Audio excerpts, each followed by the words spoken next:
Salut à tous, c'est Frédéric Delavier. Ce soir, je voulais vous faire une petite vidéo sociologique et anthropologique pour vous parler des relations hommes-femmes et de la dépendance affective des hommes aux femmes. Pour cela, je vais vous lire un petit texte de William Butler, qui est un poète irlandais mort en 1939. Petit texte d'une certaine profondeur, qui en dit long sur les relations hommes-femmes.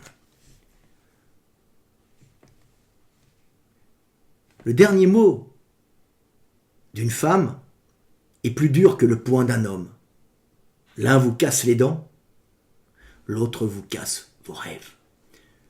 Alors, si ce texte est court, il porte en lui beaucoup de vérité sur ce que nous sommes. Et on voit dans ce poème la fragilité des hommes face à l'abandon des femmes. Et il faut savoir que cette fragilité des hommes est une fragilité émotionnelle et psychologique, ancestrale, qui était là pour permettre aux femmes de survivre. Alors, il faut revenir dans les temps lointains où nos ancêtres étaient encore en forêt, donc il y a plus de 7 millions d'années, et nos ancêtres étaient des petits singes encore plus ou moins quadrupèdes, un peu bipèdes, avec une bipédie balbutiante, et dans ces milieux-là, nous avions une vie un peu comme celle des chimpanzés actuelle, puisque notre branche s'est séparée de celle qui a donné les chimpanzés, notre lignée s'est séparée de celle qui a donné les chimpanzés il y a à peu près 7 millions d'années, tout en ayant quelques métissages qui continuaient pendant 1 ou 2 millions d'années peut-être, 1 million d'années, donc il y a encore eu quelques métissages entre les deux branches qui se séparaient, mais nous avions un système social qui était proche de celui des chimpanzés. Nous étions en forêt, milieu très riche avec beaucoup de calories, beaucoup de fruits de feuillage dont se nourrissaient nos ancêtres, et dans ces conditions d'opulence énergétique, les femelles peuvent être indépendantes énergétiquement, c'est-à-dire que c'est elles qui vont chercher leur nourriture, des fruits, du feuillage, et qui vont en même temps nourrir leurs petits. Il n'y a aucune dépendance énergétique des femelles aux mâles. Les mâles sont là en groupe pour protéger un territoire calorique, et les femmes, leurs femmes qui sont dessus, qui protègent de l'arrivée d'autres mâles, puisqu'il faut protéger les matrices pour transmettre ces gènes. C'est de la programmation génétique, mais c'est comme ça. Et les femelles, en général, restent dans leur groupe, mais peuvent passer d'un groupe à l'autre, tandis qu'un mâle, s'il passe dans l'autre groupe, il va se faire tuer. C'est une protection, on ne veut pas des autres mâles, on veut que les autres femelles. L'autre mâle est considéré comme un concurrent sexuel et énergétique, alors que la femelle est considérée instinctivement comme une matrice à prendre pour un mâle, optimisant ses chances de transmettre la vie, de faire de la diversité génétique. Donc dans ces conditions-là, les femelles étaient relativement indépendantes énergétiquement. Ce qui se passe, c'est qu'avec des changements climatiques, souvent cycliques, la forêt a rétréci, la quantité de forêt a diminué un peu, il y a eu des assèchements, et pour des questions de surpopulation toute relative, des groupes se sont retrouvés en savane qui est un milieu particulièrement hostile, où il y a des grands fauves et où il y a moins d'arbres, donc on a du mal à trouver beaucoup de nourriture pour survivre, puisqu'il y a moins d'arbres, moins de feuillage et moins de fruits. On est obligé de se rabattre sur de la viande, alors de la viande qu'on va aller chaparder à des prédateurs, de la charogne fraîche.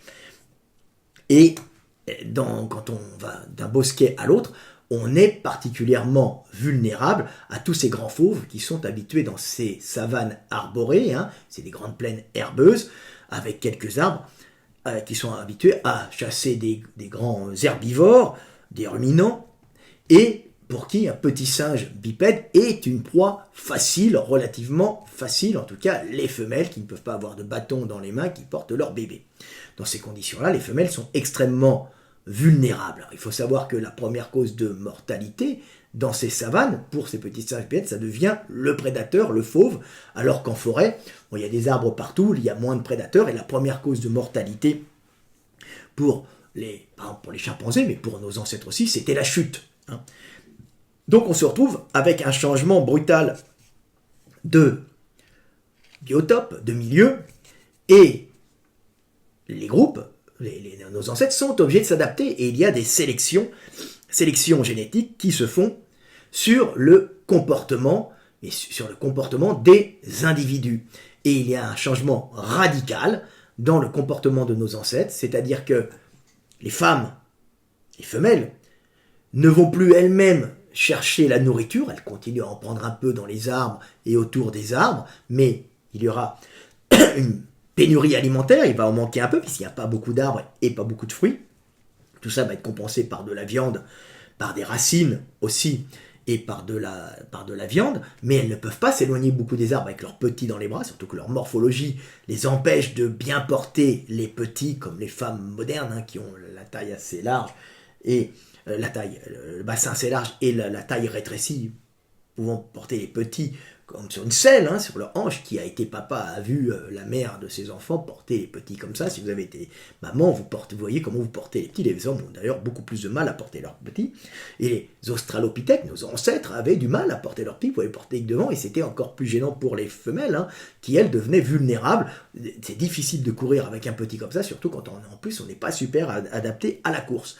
Donc les mâles, eux, vont chercher de la nourriture et vont les ramener aux femmes. Ils partent avec des bâtons dans les mains en groupe, ils sont quand même très dangereux, ils sont assez costauds, hein.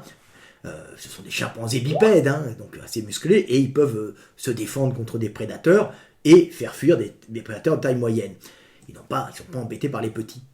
Et à ce moment-là, ils vont chercher la nourriture, faire fuir, regarder au loin s'il y a des vautours, se rapprocher des vautours qui planent et aller chercher, bien sûr, aller effrayer les prédateurs de taille moyenne et leur piquer ce qu'ils ont pris, manger la viande sur place. Ils ne peuvent pas manger de la charogne trop vieille puisqu'ils n'ont pas le système digestif pour. Hein. Ils risquent de crever avec les bactéries pathogènes qui décomposent la viande en charogne. Hein. Et ils sont obligés de la manger sur place quand elle est fraîche. Hein. Donc c'est des charognards, mais de fraîche charogne. Ils bouffent tout de suite la charogne. Puis leur estomac n'est pas acide comme celui des chiens. Mais les chiens, ça peut renifler et bouffer une merde. C'est pas malade. Un homme, si vous faites la même chose, vous mourrez d'une infection intestinale grave. Hein. Les chiens ont un estomac acide, hein, qui grille, qui détruit toutes les bactéries. Ils peuvent ensuite tout digérer. Donc eux, ils vont ramener aux ancêtres, ils vont chercher cette viande et les ramener aux femelles, et c'est pas la viande principalement qui ramène aux femelles, eux ils mangent sur place, ils vont ramener des os avec dessus le reste du collagène des articulations et un peu de viande pour nourrir les femelles, et surtout les femelles quand ils vont prendre les os vont les casser et vont récupérer la moelle qui est à l'intérieur, qui est une bombe calorique, comme les fruits d'ailleurs, hein, mais il y en a beaucoup moins en savane, et ce qui va optimiser leur chance de survie avec tout cet apport de gras, de moelle et de viande et de collagène d'articulation, qui va optimiser les chances de survie des femelles. Mais bien sûr, cet échange ne se fait pas gratuitement. Si les mâles, à l'époque, partent et reviennent pour nourrir les femelles, c'est qu'ils vont avoir une sélection génétique de dépendance affective. Et quand ils partent au loin, ils veulent toujours revenir pour retrouver la femelle qui, à ce moment-là, échangera sexe contre énergie, donc c'est-à-dire énergie, nourriture, contre épouillage, caresse et sexualité, rendant d'autant plus le mâle dépendant à toutes ces attentions et la femelle dépendant à l'apport énergétique que produit les mâles et à la protection que va donner les mâles, protection principalement énergétique.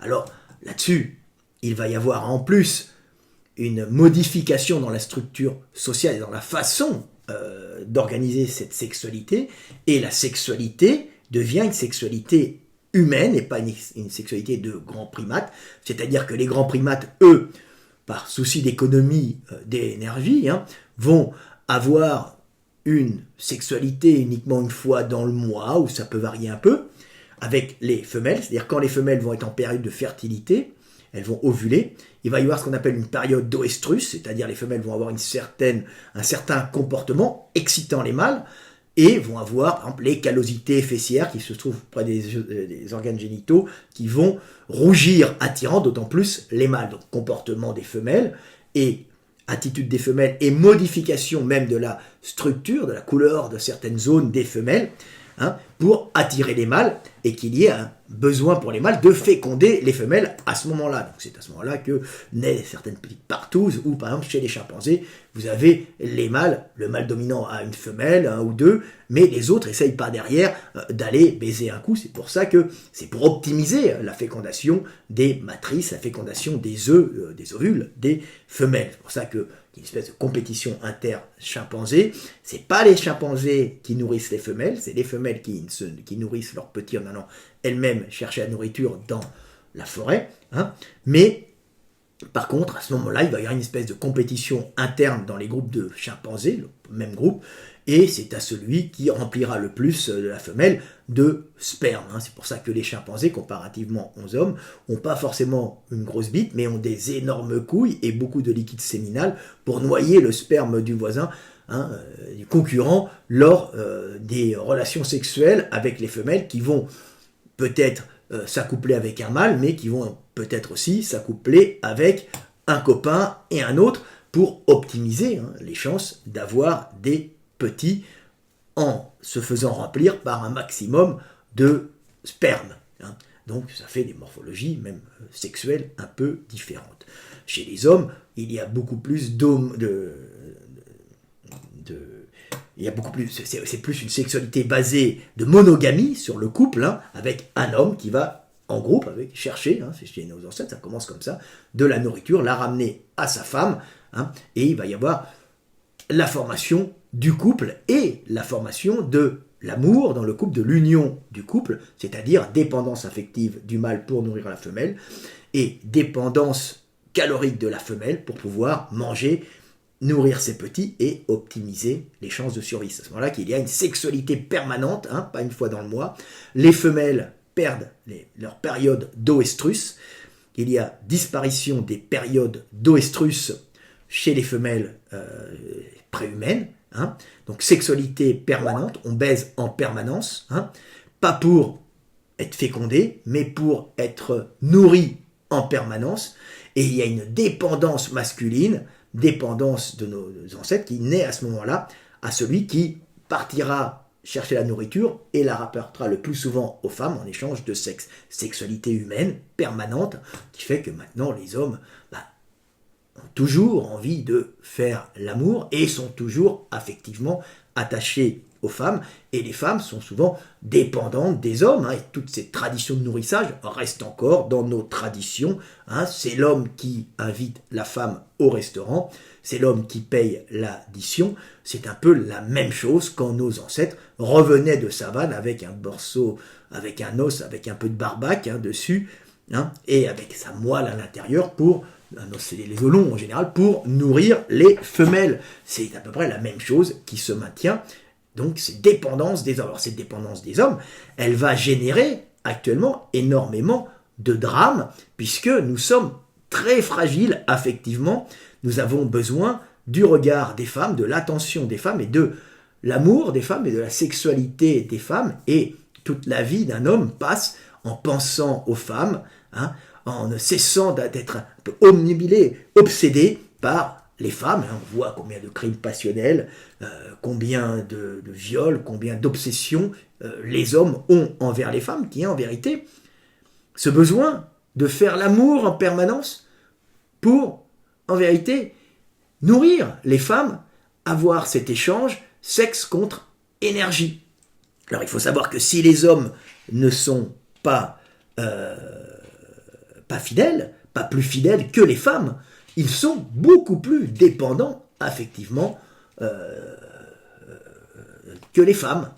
Et il y a beaucoup plus de drames, de suicides masculins que féminins. Alors, ce sont des suicides qui ne sont pas forcément ils sont pas forcément dus aux séparations, mais on voit une fragilité humaine, et le taux de suicide des hommes est à peu près, alors en 1997, j'ai pris 1997 au hasard, tu avais à peu près 8100 suicides masculins pour 3040 suicides de femmes. Alors il y a plus de femmes que d'hommes.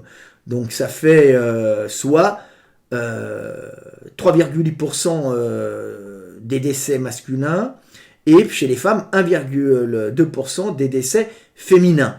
Et le taux de suicide, c'est à peu près c'est 29 hommes sur 100 000, et le taux de 29 masculin, et le suicide féminin, c'est 10 pour 100 000. Donc on voit quasiment 3 fois plus de suicides, d'où cette fragilité de l'homme, qui est perceptible, mais aussi fragilité de l'homme qui est perceptible aussi dans les divorces, dans les séparations, où l'on voit que quand on fait les statistiques des divorces, c'est majoritairement les femmes qui veulent se séparer des hommes parce qu'elles perdent cet attachement affectif à l'homme, puisqu'elles ont cet attachement aux enfants, et elles ne sont pas faites pour être affectivement attachées aux hommes, comme les hommes sont faits pour être affectivement attachés aux femmes. Et ainsi, les divorces en France sont à peu près demandés à 70% par les femmes et 30% par les hommes, ce qui fait presque 3 fois, ce qui fait plus de 2,5 fois plus, ça fait beaucoup plus, beaucoup plus. Et on pourrait dire c'est parce que les hommes sont des gros connards et ils se comportent mal, ce qui est souvent le cas aussi, bien sûr. Non, mais parce que chez les homosexuels, c'est la même chose. Entre les divorces gays et les divorces lesbiens, c'est la même proportion. Les divorces gays, c'est à peu près 30% des divorces dans les divorces homosexuels. Et chez les divorces lesbiens, c'est 70%. On arrive à la même, au même pourcentage. Donc,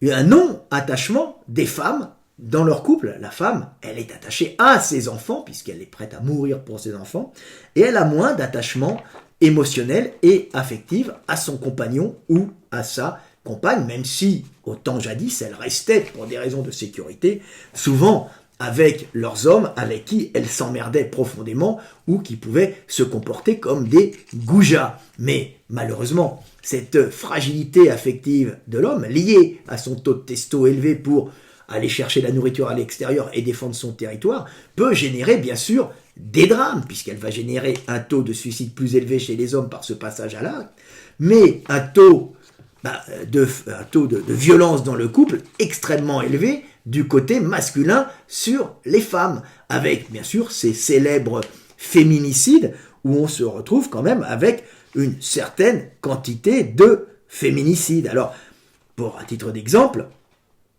en 2022, je prends au hasard, c'est marrant d'avoir un peu de statistiques, sur les meurtres dans les couples, tu avais dans les couples réels formés à peu près 118 féminicides en France en 2022 pour 27, je ne sais plus combien c'est le nom, mais meurtres d'hommes par leurs femmes.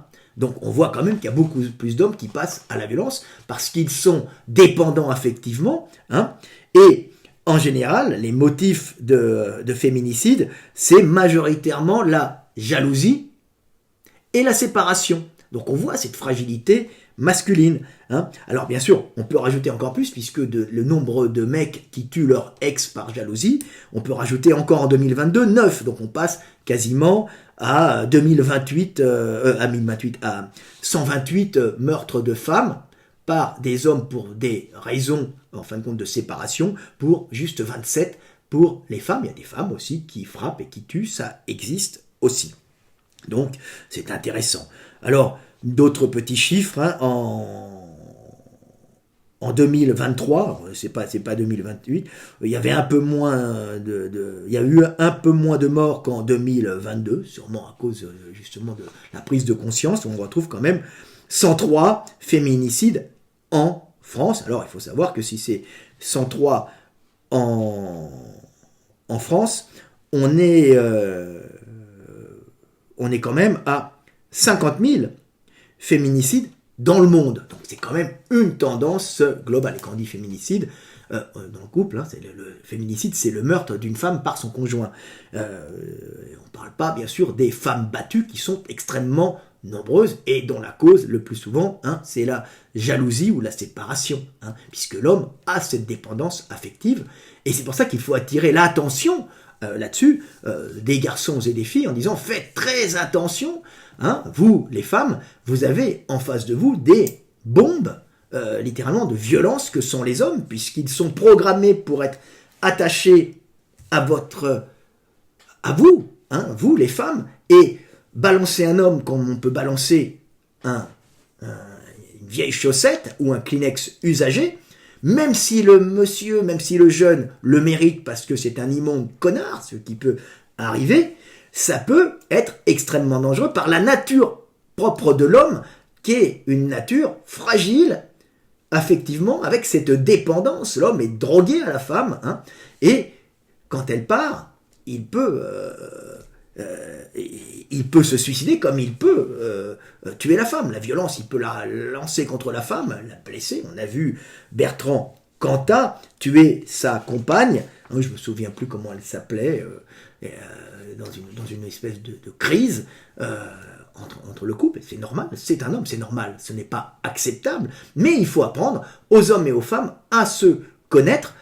Il faut que les femmes sachent que les hommes sont extrêmement fragiles, et il faut que les hommes sachent que, pour les femmes, un homme n'a pas autant d'importance puisqu'elles sont programmées pour aimer inconditionnellement leurs enfants, et si elles respectent quand même les hommes, elles vont avoir du mal à avoir cet amour total et cette dépendance affective qu'ont les hommes. Et il faut comprendre, il faut que les jeunes hommes et les moins jeunes comprennent que la femme peut vous quitter et que c'est dans sa nature, puisque elle a tout intérêt, si